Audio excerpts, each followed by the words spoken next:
You know that feeling when the rug gets pulled out from under you? I'm not talking about having a bad day or dealing with some minor inconvenience. I'm talking about those moments when you wake up and literally nothing feels solid anymore. Your relationships, shaky. Your plans, crumbling. The people who said they'd always be there, suddenly nowhere to be found. And honestly, it's terrifying. But here's what I've learned, and I mean really learned, not just heard in a sermon somewhere. When a woman hits that point where she's got absolutely nothing left to hold on to, she discovers something that changes everything. She finds out that God isn't just there as a backup plan. He's the only thing that was ever truly solid to begin with. You know what's wild? There comes this moment, and you'll know it when it hits you, when all the noise just stops, all those voices you've been listening to your whole life, the advice givers, the opinion sharers, the people who always seem to have it figured out. They all fade into the background. And suddenly you're standing there in this silence, and you realize something kind of heartbreaking. All those things you thought would hold you up, they can't. The support system you built your whole life around, it's gone. The certainty you wrapped yourself in like a blanket, disappeared. The control you thought you had, total illusion. It's just you now, you and God. And look, I get it. That sounds scary as hell. It feels like you've lost, like you've failed somehow, like the universe is piling more on your plate than any one person should have to carry. But what if, just hear me out, what if that moment isn't the end of your story? What if it's actually the beginning of the strongest, most authentic chapter you'll ever write?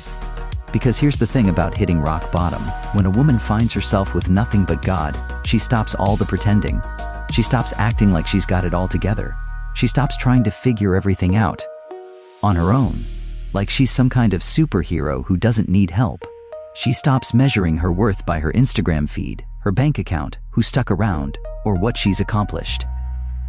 Instead, and this is the beautiful part, she starts standing on something that actually can't be shaken.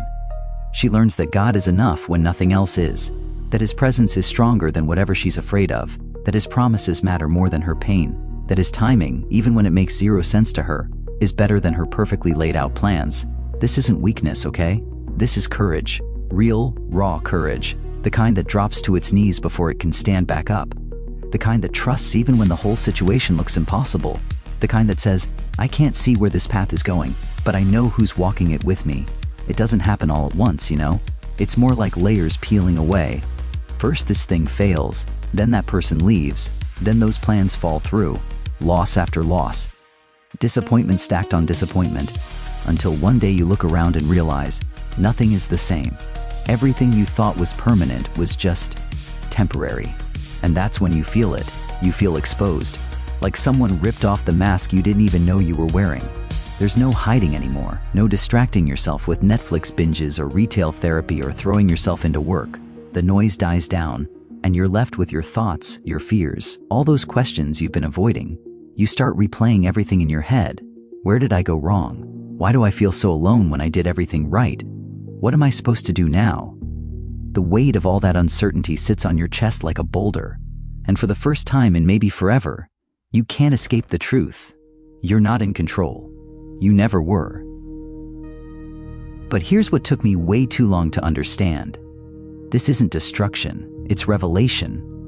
When all that familiar stuff gets stripped away, you finally see what you were actually leaning on instead of God.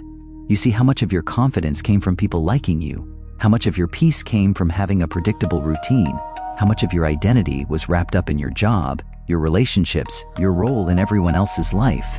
And when those things disappear, yeah, you feel weak. But you're also finally being honest. Honest about your limits, honest about your fears, honest about the fact that you actually need help. Loneliness hits different when you're already down, doesn't it? It shows up feeling like failure. The silence gets so loud it's deafening. The empty spaces in your life feel heavier than anything you've ever carried. You look at everyone else, surrounded by friends, posting their happy moments, seemingly never alone, and you wonder what's wrong with you. Why did everyone fade away right when I needed them most? Why does my path feel so isolated? Am I being punished for something? But hold on, because loneliness isn't always the enemy we think it is. Sometimes, honestly, it's an invitation. When the crowd disappears and the noise settles, you get something precious. Space. Space where truth can actually speak without getting drowned out. No one's expecting you to perform. No one's asking you to be anything other than what you are. No opinions cluttering up your head. It's just you and your heart, standing there exposed and honest in the presence of God.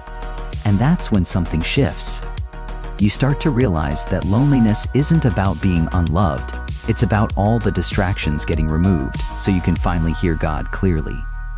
Think about it like this. It's like trying to have a deep conversation at a loud party versus sitting with someone in a quiet room. Same person, but completely different connection.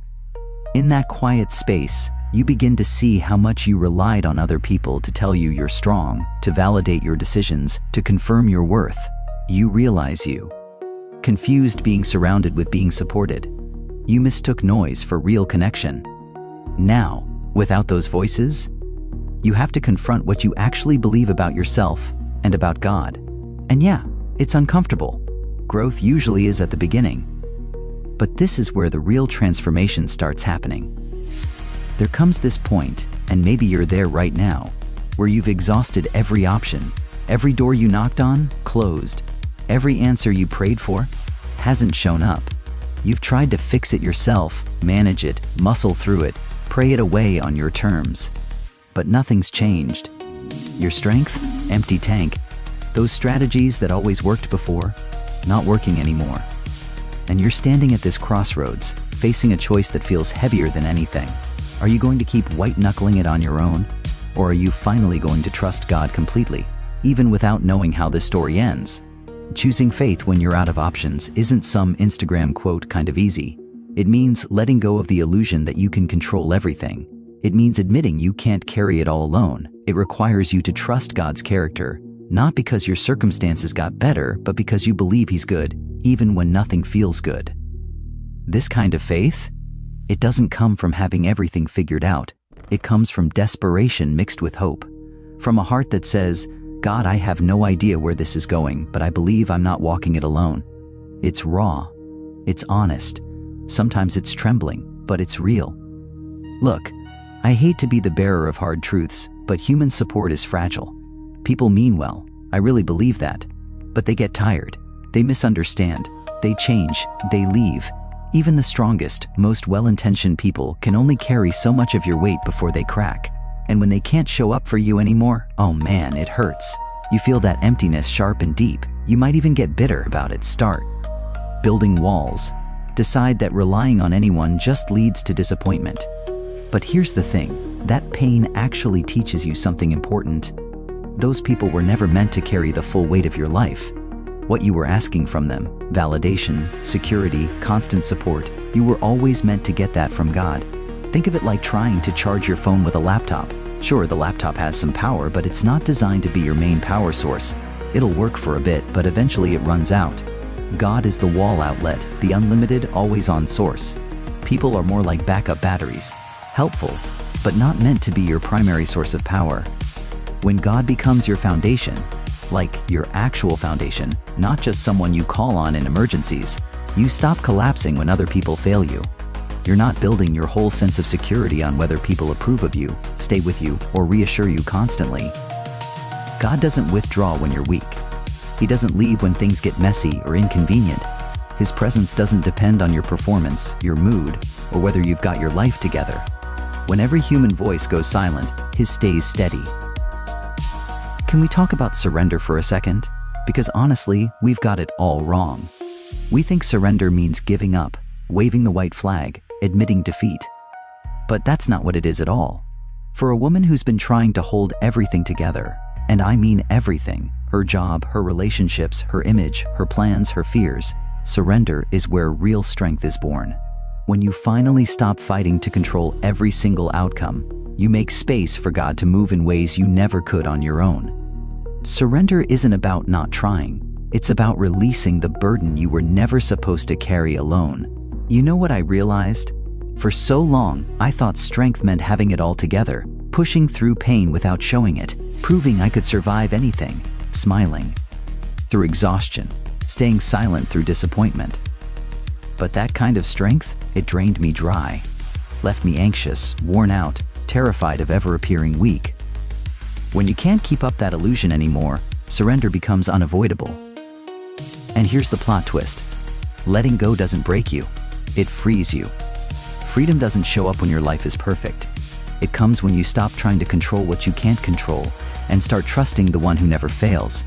You begin to see that God's timing, even when it feels ridiculously delayed, is perfect. You start to realize that the plans He has for you are bigger and better than the ones you're desperately clinging to. And you discover this quiet joy, this deep peace, this confidence that only grows when you're walking fully dependent on Him. When a woman has nothing but God, she starts noticing things she missed before.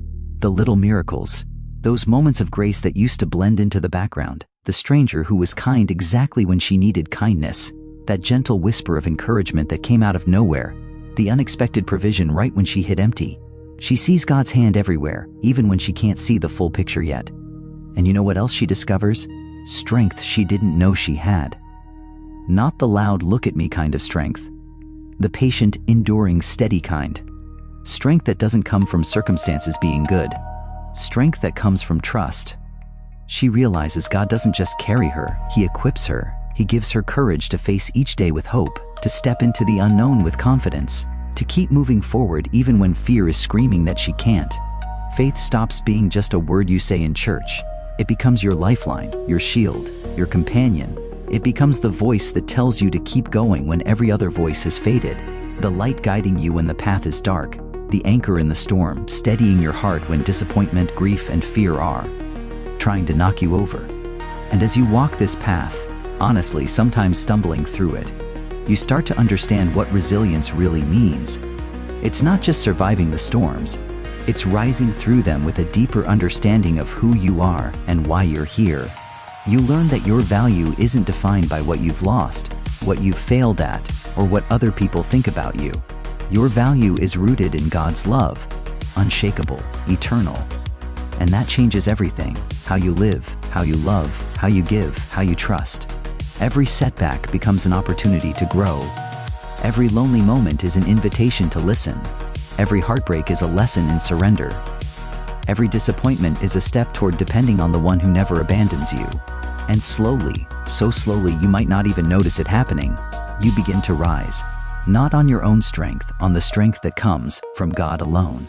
When you rise different.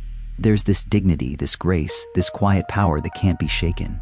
You walk through life no longer trying to control what you can't, no longer terrified about what might happen next, no longer measuring your worth by what the world gives you or takes away. You walk with your eyes on God, heart steady, soul anchored, faith unwavering. This is the story of a woman who has nothing but God, and yet has everything. Everything she needs, everything she hopes for, everything she's becoming.